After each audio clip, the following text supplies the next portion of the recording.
So then, without further ado, shall we get started?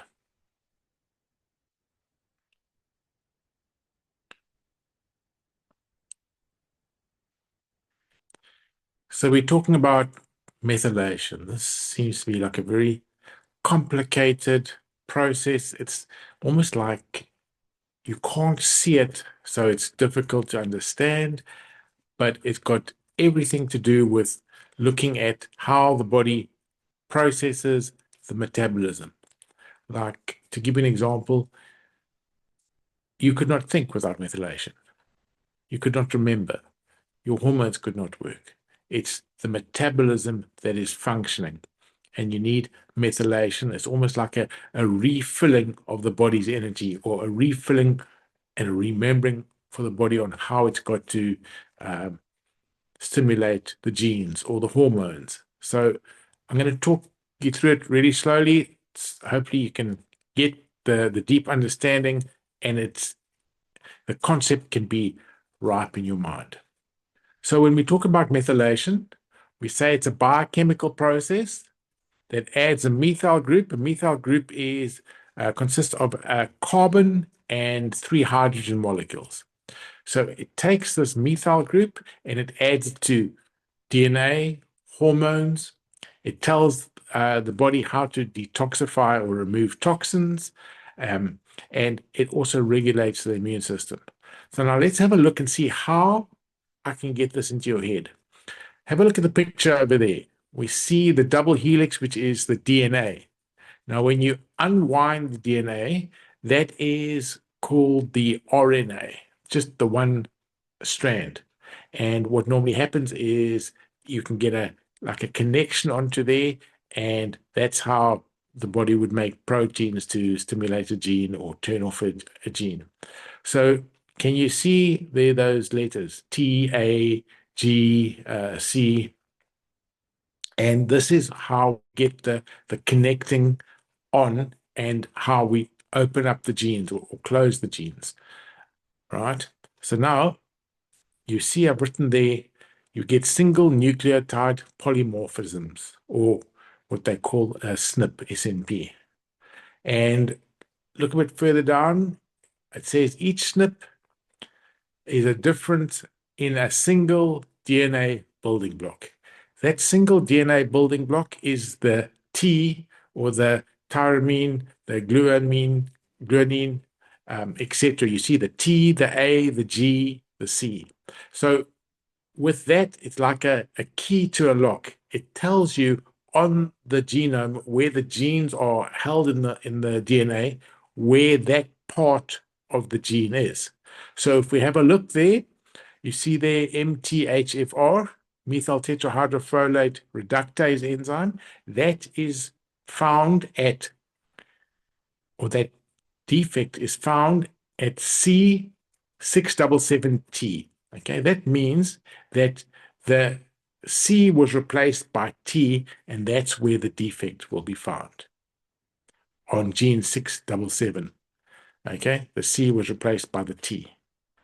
And that's how they name the genes, and that's how we can tell what the methylation defects are the same. So this methylation defect, or methylation, should I say, is going to determine how your body activates the genes. Oh, the gene for breast cancer has been turned on, or the gene for breast cancer has been turned off, or determines how the body is going to break down the estrogens, or how it's going to stimulate the immune system, all determined by genes. And if you've got a methylation defect, it can affect all of those. We're going to get into the symptoms and what it means. And hey, why is it so important now? I thought I signed up for an autoimmune course or a chronic disease course. How is that so important? But I first wanted to get you guys to start to get that concept of this methylation. It's a chemical reaction that occurs 1,000,000 times a second in every cell. So that's kind of like something that occurs when you're awake, when you're moving, when you are exercising, when you're thinking. You don't actively have to think, okay, release the energy, detoxify the hormone. The body just does it, and it does it by refilling those aspects of the body's metabolism or upregulating it. Okay, now if we have a look at the trends for methylation defects, probably one of the biggest reasons why we never heard of that before is that probably in the 1990s, this is when they discovered that you would get methylation defects or problems with methylation. But also now, if you have a look 30 years later or thereabouts, we have got increased epigenetic stresses. Remember, the methylation is working to tell the gene to turn on or to turn off. And from the first one or two episodes or lessons that we did here, we spoke about epigenetics and how the genes actually are not the big triggers, but the environment triggers the gene. So we see over the last 20, 30 years how our diet has gone down, our toxic load has increased, our stress has increased, or our ability to manage the stress has reduced. There's so many more electromagnetic frequencies in our environment. Synthetic folate, that is a type of vitamin B that they have enriched into our food. They thought it would be a good idea to add that vitamin to our food. But as synthetic folate has been added, and it is harder or more difficult for our body to break that down in the chemical reaction, which you will see later is why we get these genetic SNPs and problems in the metabolism and the nutrition. And I said the increased diagnosis. Why increased diagnosis? Well, because 30 years ago, they didn't know about the methylation defect, so no one was diagnosing it. So obviously, the incidence has increased. But you can see that there are also very good reasons why incidence has increased if you take out the fact that they didn't know about it before. So let's look at the causes. We just did kind of speak a little bit about it, but if you have genetic SNPs, previously showed you, and the SNP will tell us where the gene is having a defect. Like if you've got a methylation or MTHFR defect, you can see there gene 677, the C has been taken over and it's been moved to the T. And that's what maybe would cause the body not to be able to have the gene to turn on or off at the appropriate time. Also, with certain nutrient deficiencies, specifically vitamin B9, which is folate, vitamin B12, vitamin B6, magnesium, zinc, choline, methionine, and semi, those are the cofactors and the vitamins that are used in the methylation cycle. So if there is not enough of that, we're not going to methylate properly.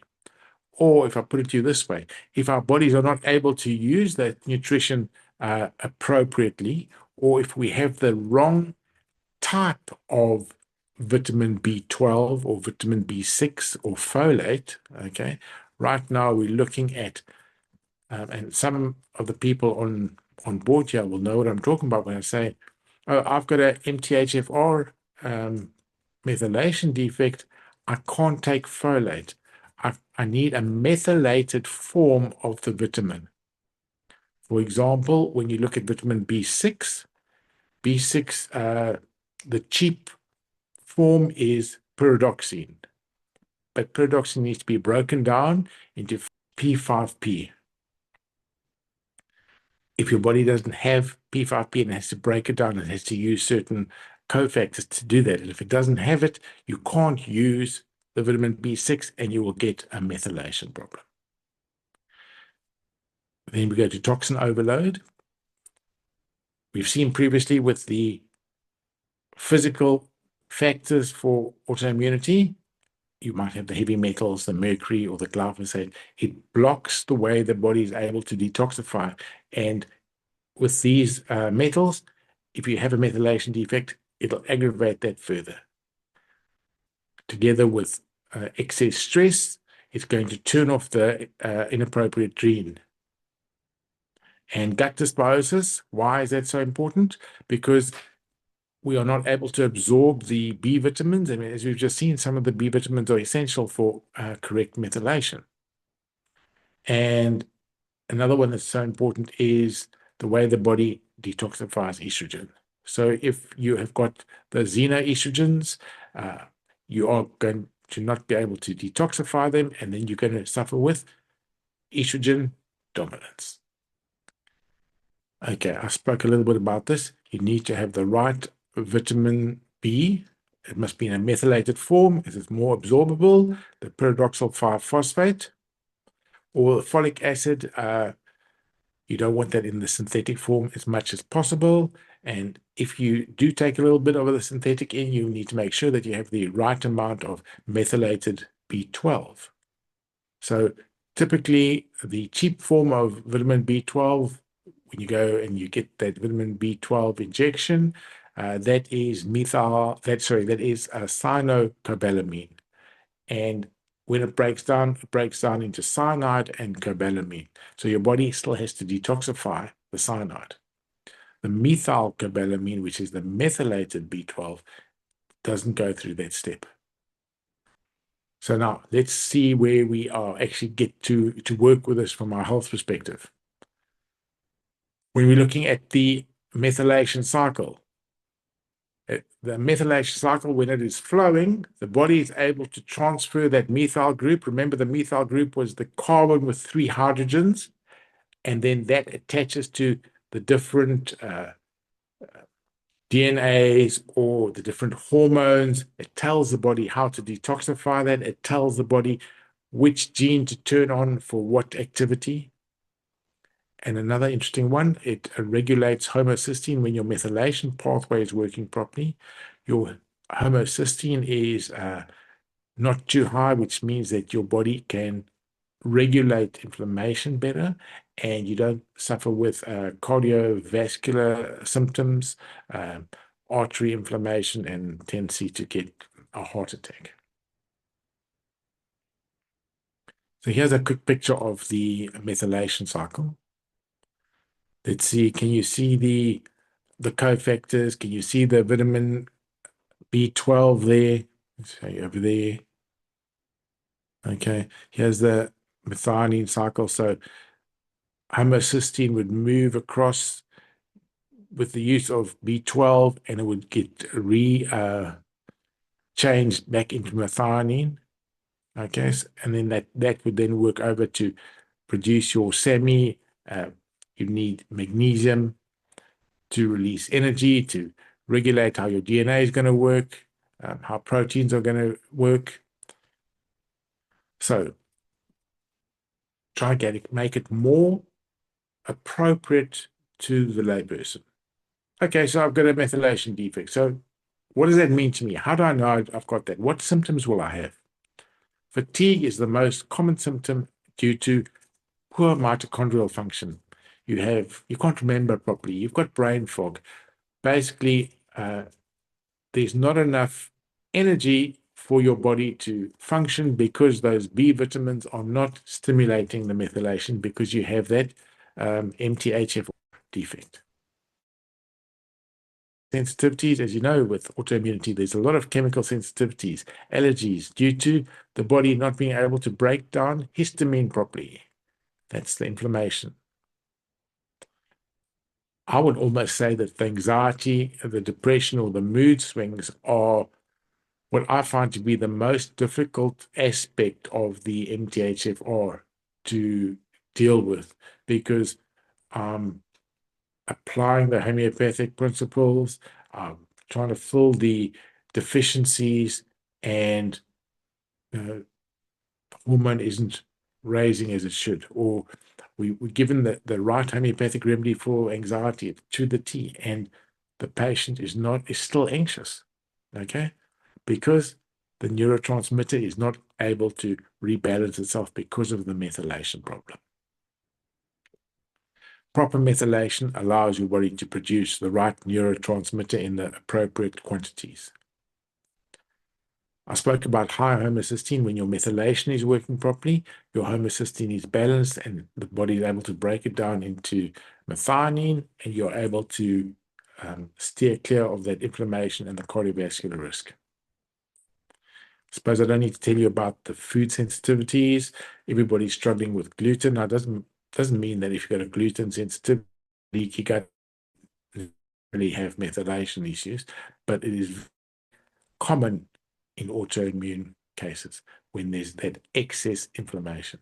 And it can be due to a B12 deficiency, and your histamine is out of sync. Histamine is also a neurochemical. The inflammation issue can be taken through with eczema. Vitiligo is an autoimmune condition. Psoriasis is an autoimmune condition. And then often when you get autoimmune flares due to stress, we see estrogen spiking. Maybe you're not sleeping properly, and that again affects the neurochemicals. Here's just a quick slide to show you what happens with the neurochemical productions when your methylation is not working properly. Look at dopamine. That's the person that is just, he's got no motivation, enthusiasm, just hanging around, maybe even like semi-depressed. And he's got no reason to, but the body can't produce the dopamine. Just by the by, we know from the previous discussions, dopamine is highly closely linked to blue light toxicity. You have the dopamine imbalance. And remember, the blue light toxicity can be a stress, an epigenetic stress. So by us addressing all of these epigenetic stresses, maybe in 6 months you can start to clear the methylation defect.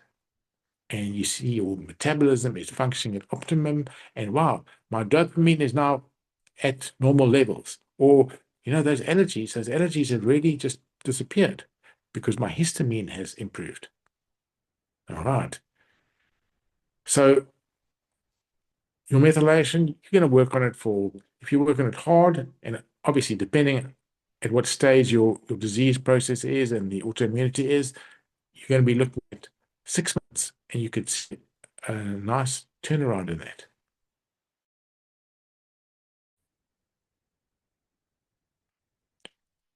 Another big thing with methylation is hormonal intervention. You can work so hard on helping the person to rebalance their hormones. And I see so many ladies get so frustrated where they've done everything right. They maybe have taken a herbal or they have taken a homeopathic, but they're still struggling this is especially postmenopausal, right? They're still struggling to get those hormones to be in balance. They're still struggling with the hot flushes or the dryness in the vaginal area, or pain on intercourse. And we're doing everything that we should be doing, and because the methylation is out, we're going to really be at a loss there. We're going to be struggling to get that sorted out. And so there you can also see a COMT mutation. It can lead to the Hashimoto's, the lupus flares, and that is all due to the estrogen not being regulated. With cortisol not being broken, there's it affects your HPA axis, which is the renal axis where your body is producing the cortisol from. Here's an interesting one, the thyroid. Methylation affects the transfer of T4 to T3. So it's affecting your thyroid's ability to turn that thyroid hormone from the passive form, which is the T4, to the active form, which is really going to get your thyroid functioning, and that is the T3. So these are typical blocks, and so many people will be saying, listen, I've had this hypothyroidism or this hashish for 10 years, 20 years, and I've done everything. You need to address this methylation. It's a key aspect in autoimmune illness. So how are we going to support you if you have a methylation issue? I'll tell you a little, I don't know, I can't call it a secret, but maybe it's just with some experience, you're dealing with patients and they're not getting better and they're not getting better. And then I'd say, no, it's got to, I've crossed all the T's, I've dotted all the I's, and there's no reason why they shouldn't be getting better. And then it's a methylation issue. Fix the methylation issue and they start to improve. So almost by default or by coming to the end of what could be wrong, then there's methylation there. That's without doing a test, but you can do a test. It's a MTHFR SNP test. I think the company's called 23andMe, and they'll test the entire genome, and they'll tell you what SNPs you have. So that is to see what is your enzyme function doing, how is your body responding, and what do I mean by that? It'll check and see, wow, your body is not able to use the nutrients sufficiently, the B vitamins or the magnesium. Maybe we saw for that B6 and magnesium. So if you don't have enough, or you are taking it in the wrong format, i.e., not the methylation format, then you're not going to have enough of that vitamin B or that nutrient, and you're going to have that methylation problem. Also, if we look at medications, you go to your doctor and you're on some medication. Now, that medication has got a half-life. That means it takes 3 hours to pass through the liver and to be detoxified. Now, if your methylation is not working properly, maybe it's going to take 5 hours. Or the other way around, what if it gets detoxified too quickly? So the medication goes through, you start to feel nauseous because your body is not metabolizing it properly.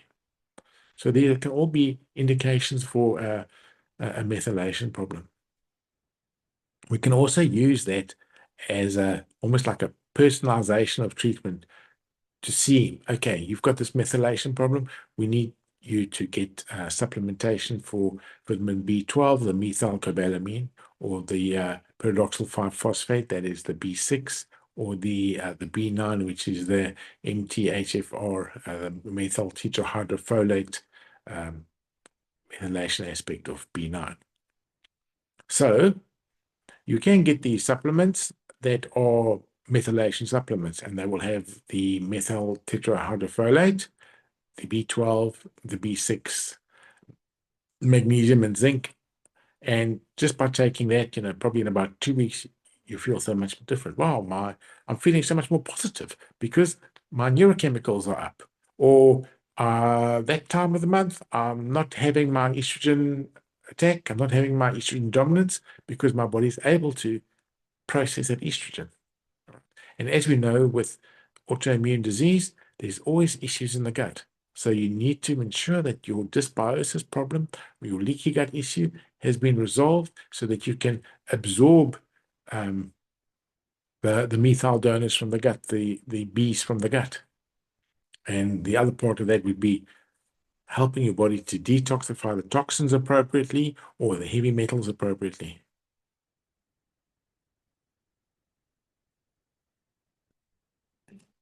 Right. So let's just talk quickly about this. This is just to give you some background of the common SNPs. The MTHFR is the most common one, and that is the problem with folate metabolism. That's vitamin B9, B6, and B12. That's basically what that is talking about. So we have poor methylation, high homocysteine, you have fatigue and mood issues. The COMP gene SNP, that's got to do with estrogen-related issues and dopamine. So your symptomatology would be that you stress out easily, you suffer with estrogen dominance, meaning that, wow, maybe I don't have a sex drive, or I have such that my hands are always swollen, or I'm tired, or I can't sleep. The GST is the glutathione enzyme. Remember, glutathione is the major detoxifier in the liver. So if you've got a problem with that gene, you're going to have impaired detox. You might get nauseous very easy. and you have lots of inflammation because the liver cannot detoxify sufficiently. That's the oxidative stress. Also, one of the physical aspects was the physical causative factors was the vitamin D receptor. So the typical person would be like, I see I've had a vitamin D test and my vitamin D is low. Okay, I'm just going to take a vitamin D supplement. I take the supplement and I go for a test in a month or two. I just can't raise my vitamin D. So you might have a vitamin D SNP where the vitamin D receptor is not able to link in with the vitamin D because of this. So it's going to affect your immune system and hence your autoimmunity. Right. So now if you have this SNP, single nucleotide polymorphism, it doesn't mean that you have a disease, but there's a predisposition, there's a weakness. These SNPs can be compensated for by other genes. It's like I'm carrying a heavy load and I'm getting tired. Well, my friend comes up next to me and helps me carry the load so that I don't drop everything. Your body can be supported in other ways. And those other ways can be, like we said, through the methylated vitamin Bs. Okay. You're going to change certain lifestyle factors. You're going to change certain aspects of your diet so that you are not negatively affected in that way, right? So, what are we saying? We're saying that epigenetics plays a huge part to determine if this gene is expressed or not. So, what are we saying? Fix the epigenetics, fix the environment that your body is in. Oh, I'm inside all the time and I'm not getting enough sunlight and I'm getting too much blue light. Change my diet so that I'm eating more meat and less hormones, or have a look and see what is the environment that you find yourself in that is causing your illness. Once you can take all those negative epigenetic factors away, the SNP will resolve. Here's just a quick list of, and this is general, for if you have trouble with methylation. For example, detox, I'm struggling to detox. Typically, you could try Nux vomica or chilodonium. It's going to upregulate that liver. Remember, we spoke about methylation problems where you have, where you are unable to detoxify. The chemical sensitivities, that's sulfur and carcinosin. The methylation cycle is very closely linked to the sulfation cycle. And you can go back on that and we can talk about carcinosin and how there's been suppression, and that suppression can even be related to the epigenetics. And that's why this has happened. The estrogen remedy is Sepia pulsatilla lachesis. Again, the body is not able to methylate properly and it cannot detoxify the estrogen to the liver. Chronic fatigue with the FOSAC or the arsenicum. TOC, we might have anacardium, ignatia, histaminum, urticaria or apis. And you might have genetic or inherited tendencies. Can you see what we put in there? We put in the miasmic remedies, the medaranum or the carcinosin or the syphilinum. So miasms are definitely going to play a big aspect, and those miasms also link into the epigenetics. Not going to spend too much time on this. This is maybe just a different way of saying what I said, but when you've got this methylation that is defective, your DNA is not going to be able to repair itself properly. You're going to have immune problems. You're going to start having the autoimmune aspect where your body is attacking itself. And that has got to do with poor immune tolerance, and you get the autoimmunity. We've got the detoxification issues we've spoken about, the estrogen dominance, and the neurotransmitter aspects that we spoke about. That's kind of just a repeat there. Okay, that is the part where we speak about the methylation. That is another physical causative factor that may lead to autoimmunity. I think we are about finished with the physical factors, and now we're going to go on to how are we going to apply this. So it's talking about applying the treatment approach for someone who's got autoimmune illness. I'm a sucker, and maybe some people would even say, you're going over the top with this. They can say that, I don't mind. But the emphasis has to be on emotional clearing in autoimmune disease to ensure that the cure is faster and deeper response with the vital force. So every time you forget something, I'm going to remind that aspect to you. I'm going to remind that aspect to you. The emotional component is paramount. Okay. Let's get in and get our hands wet. So I'm looking from we've done the physical causative aspects. Now I'm approaching the patient from the emotional aspect when they've got autoimmune illness. Now, usually what happens, there are years of suppression. Most people have got an autoimmune disease. Either they don't know they've had the autoimmune disease and they've had it for years, and then they get diagnosed, and normally they start off at the medical doctor or conventional medicine, and they can go 5, 10, 15 years on the management of that illness, but there's no cure. They haven't dealt with any of the suppressed issues. They haven't addressed any of the subconscious belief systems that have led to that, and those can be childhood traumas, unmanaged stress leading to excess inflammation. Their coping mechanism, actually, that's unfair to say there are no coping mechanisms, but those coping mechanisms are keeping them in that loop. They are not able to release the stresses, the strains, the traumas.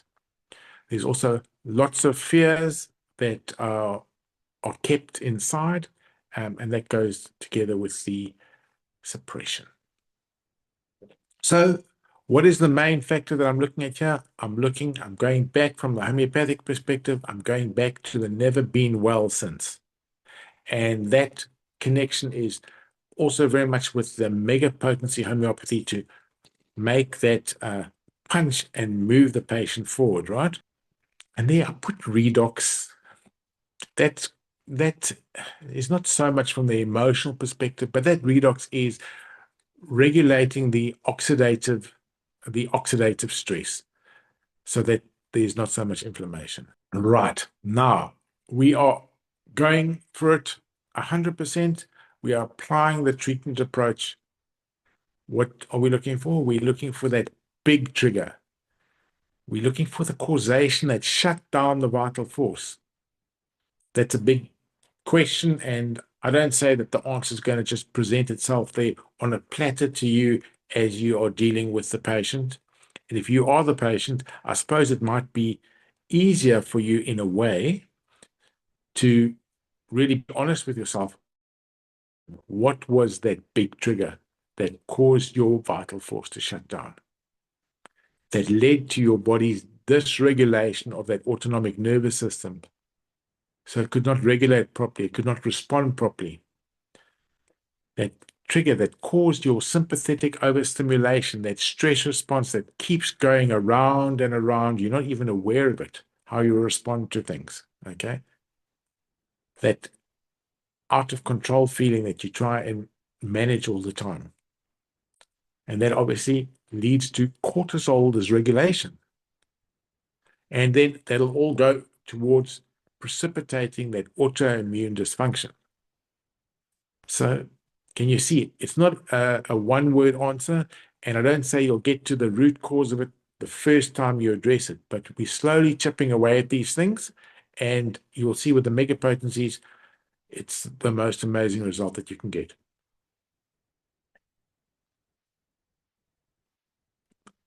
So if you can't get to the full emotional investigation and the full answer straight away, don't be despaired. Just take what you can get to slowly clear the layers away. Now, if you can, Have a look and see what was the trauma that shut the vital force down. How is it affecting the patient? So, putting a few examples here. They were embarrassed when some event happens. So I look their ailments from embarrassment, and there's a whole lot of homeopathic remedies that I'm going to choose, maybe ask a few more questions on, and prescribe for that patient.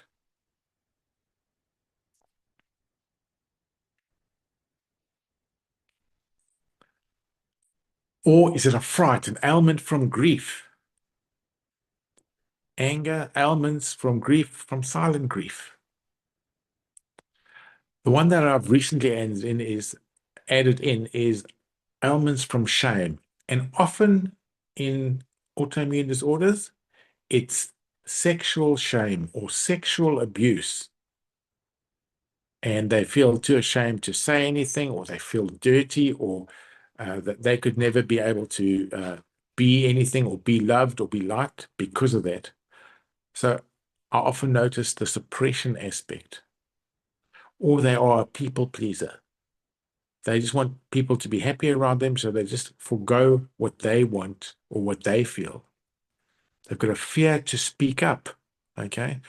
People won't like what I have to say, or I'll make someone uncomfortable, or there's a fear of disappointment. I can't disappoint that person.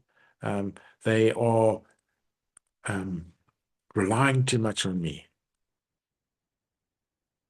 So they feel unworthy and they can't say what they need, and it's often affecting that throat chakra, the throat area, the thyroid. Obviously, if we're looking more towards a rheumatoid arthritis, it's a joint, it's um, a leaky gut, it's a more suppressed anger there. So what do we want to do? We want to bring the mega potency homeopathy in. This is the easiest way. You're not going to be doing talking to the patient, doing counseling. So tell me more about that trauma and bring it all up. It's none of that. We're just going to get that homeopathic energetic to go in there and slowly start chipping away and releasing that shock or trauma. That megapotency can slowly, I say, soften up the patient because they've gone hard or they've gone numb over the years. It's not something that happened yesterday, and they've just shut themselves off. That vital force is so deep in darkness, slowed down and been shut out. So this megapotency is going to go in there and start to change things. And really the results in 2 to 3 months are amazing, sometimes even in a month. So you want to get them to feel and to be able to release that situation. Okay. So here's the crux. You want them to be in the present because that traumatic situation or that shock has got them living in the past. Oh, it was in 2000 that that event happened. And yes, I know I'm living now in 2025, but so many times the way I resolve issues or think about events, I always go back to that event. Let's say it was an event where there was some sexual shame or where there was some anger. Okay. In my daily day-to-day living and being, when I get angry, I go back to that situation. So if that anger made me feel like my voice was taken away because I couldn't speak that anger out. So now today, when I feel angry, I go back to the past and I kind of play out the way to deal with the anger from the past instead of coming today, being in the present today, and dealing with the anger appropriately for today. So you want to get the patient to read. Now, often, if they can't forgive the person for doing what they did to them. So often it's really beneficial to find a time when they uh, when they needed to be forgiven for something, and you ask them, you put it to them that way. Well, that person forgave you. Can you not forgive the person that did this thing to you?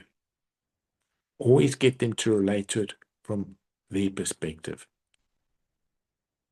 You want to reduce the stimulation of the event, and you want to get them feeling the new feeling or the new way. The example that I gave, when I get angry, I don't want to go back 20 years and respond to my anger of today the same way that I did it 20 years ago. I want to be in the present moment and take into account the events and the processes of what happened today. Now, let's say you can't get them to open up, or they don't want to open up, or whatever your reason is. Don't worry about it. You can just work on the physical symptoms that you have. Remember, we spoke about the physical causative factors that may be leading them to their symptoms. So we can work on that, and you can work on that in a primary manner or combine it with certain emotional parts. Remember, you might not hit the nail on the head with the specific emotional aspect. The patient, because of that is such a traumatic event, they need to be able to trust you that you're not going to betray them, that you're not going to laugh at them, that you're going to understand them, whatever the story is for them, so that they can feel safe to open up, to release that.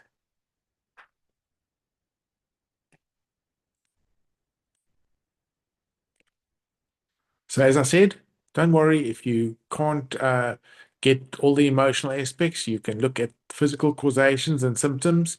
The body is always trying from different angles to heal, to release. But consider some of these remedies for shock if you can't get the person to open up. So, and I'm talking about in mega potencies, you can look at opium. It opens up the person feeling they've been numb, they've been closed off to all aspects. Okay. It recalibrates the autonomic nervous system. Aconite is another one related to fear. Fear is the big take word for prescribing aconite. Life is always threatening, it's always fearful. They are always in a sympathetic state. They are always in a fight or flight state. They never feel safe or out of danger. And how does this sound? They suppress their fear of death. Can you see? They suppress again. Okay. They've got this fear of death and they keep suppressing it. They keep suppressing it. They can't deal with it. They live in fear, maybe, of making someone angry. There's always a fear aspect with aconite, and that causes a contraction of the arteries, and so that's why it will often be indicated or lead to aspects of heart attack or palpitations as it affects the heart. Also, all the adrenaline in the body from that fear is can lead to heart attacks, what do they call it, angina in the heart, palpitations.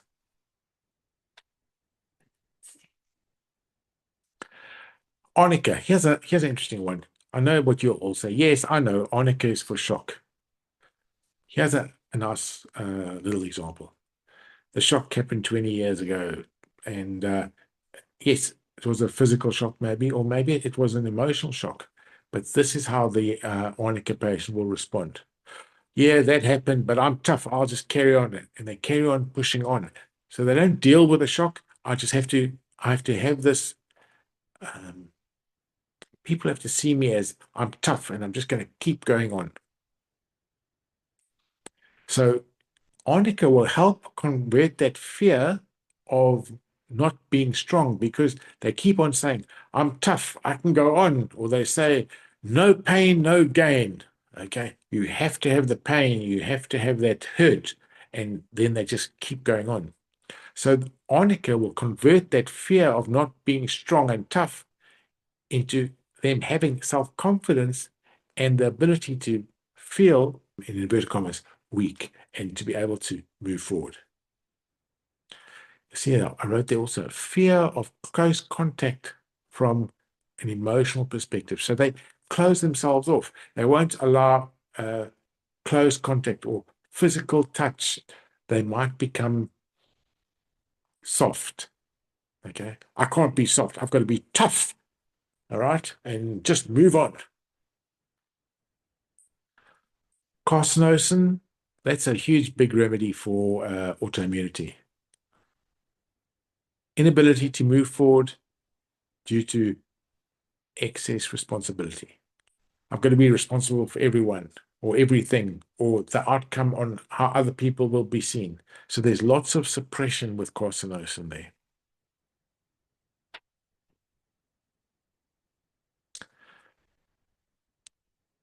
One of the other things you want to look at is you want to set the right expectation for healing. You're prepping this patient, you're giving them the mega potencies, you're prepping them to heal. Now, they often come on a background of being not believing that they can heal. Okay. So many chronic disease sufferers have been suffering for such a long time that they've almost lost hope. Or their doctor has said, well, that disease is incurable. They've had repeated disappointments. And often, due to all of this, they are in a state of exhaustion. They are burnt out. So now you're just another person that's coming in and saying, oh, yes, I'm going to help you to heal from this autoimmune disease. They're going to be like, yeah, right. All those doctors couldn't help, and all those other people that I've tried and have spent so much money on those treatments, nothing worked. I don't know if this will work. So from the beginning, you want them to be able to feel excited, and you want to give them hope that this can change and that they can heal. I set the right expectation.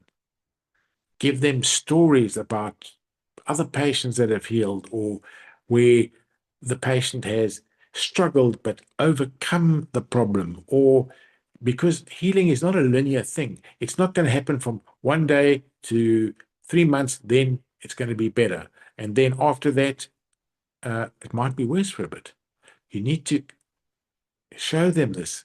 And so that when there is a disappointment that comes up, they don't drop down like previously. Oh, this is useless. It's another disappointment. And then they can't muster the energy to get up. You've got to explain this is what's going to be happening. And you've noticed that I tell you this, that the patients that see me, it is not a linear disease process. It's not like, okay, that's going to take 6 months and then you're going to be healed. Okay. And after 1 month, it's a bit better. After 2 months, a bit better, going up like that. It can get better, and then you can have a relapse as the body's starting to get and build reserves and resources. So explain this to the patient, set the expectation. Listen, we're going to be working for at least a year, okay? And your skin disease is not going to be cured straight away. Or this is what you can expect, so that they are aware and they start to build trust in you.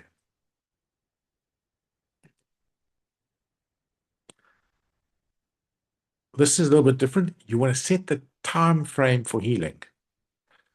Just kind of what I said before, the body is not healing in a linear fashion. It's not like, okay, after 3 months, let me give you an example. I've got a skin disease and I get given corticosteroids, and wow, the inflammation just comes down and oh, it's improving. And then after 2 months, nothing happens and it actually aggravates. What we're doing with natural medicines, with this homeopathy, is we are taking them through the whole process and the whole progress, the ups and the downs. So you want to set the time frame. I will tell patients when I'm dealing with them with autoimmune diseases, we're definitely going to be working at least for a year before you're going to start to see the body is responding appropriately. Because often in autoimmune diseases, there is a very big exhaustive factor. They are burnt out, or there's huge inflammation, or that gut and needs time to change and to heal. So I'm setting an appropriate time frame so they don't get those disappointments.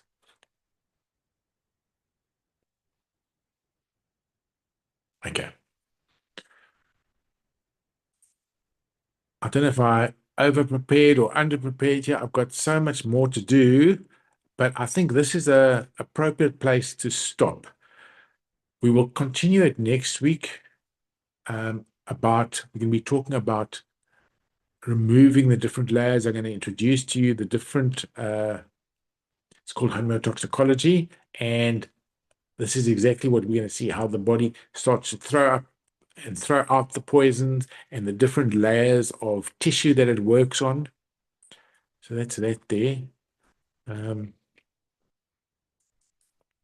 then we're going to be looking at how do we address these physical causations that we previously spoke about, testing, the miasms, how it's prescribed for the miasms, all the obstacles to cure that we've basically been through already, but we're going to just refresh so that you can see how we put it into the approach. And today we're at Q&A. So, is there anybody who's got a question?